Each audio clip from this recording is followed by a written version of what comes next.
आज एक अनुभव तुमच्या सर्वांशी शेअर करायचा आहे. तो अनुभव पूजा करताना माझ्या मनात गेले 2-3 दिवस येत आहे. मला आठवतं आमची कोर कमिटीची बैठक होती दिल्लीमध्ये आणि त्या बैठकीला आम्ही सर्वजण 2-3 दिवस दिल्लीत मुक्काम ठोकून होतो. शेवटच्या दिवशी प्रधानमंत्री नरेंद्र मोदी स्वतः आम्हाला ऐकणार होते.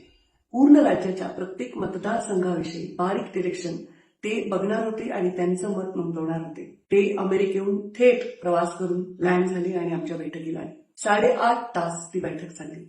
या 8.5 तासामध्ये 2 वेळा चहा, 1 वेळा कॉफी, छोटे मोठे स्नॅक्स आमच्यासाठी सर्व होत होते. माझं बारीक लक्ष होतं, मोदीजी फक्त गरम पाणी पित होते. माझ्या लक्षात आलं नवरात्र चालू आहे आणि मोदीजींचे 9 दिवसाचे उपवास आहे. हे बघून मी इतकी प्रेरित झाले. मी विचार केला या व्यक्तीला स्वतःसाठी काय पाहिजे. ज्याला परिवार नाही म्हणून हिणवलं त्यांनी या देशालाच परिवार मानलं आणि या देशासाठी सदैव हा देश कसा जगामध्ये एक महासत्ता बनेल यासाठी प्रत्येक क्षण खर्ची घातला.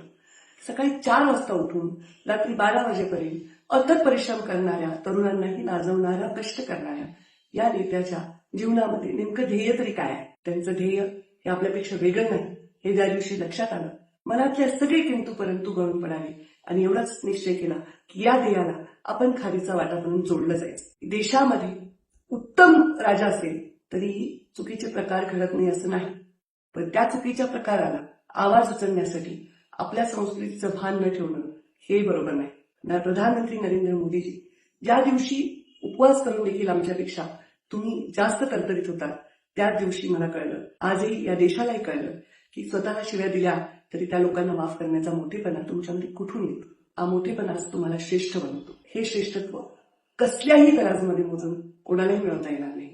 तुम्ही या देशाला हवे आहात.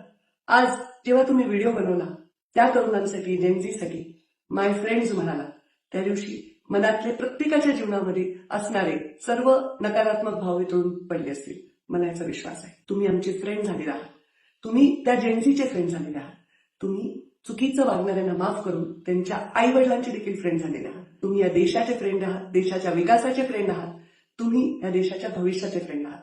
ईश्वर तुम्हाला चांगलं सुदृढ असं आरोग्य देव आणि या देशाला मोठं करण्यासाठी प्रत्येक नकारात्मकतेपासून मुक्त असं तुमचा मार्ग राहावा हीच ईश्वरचरणी प्रार्थना.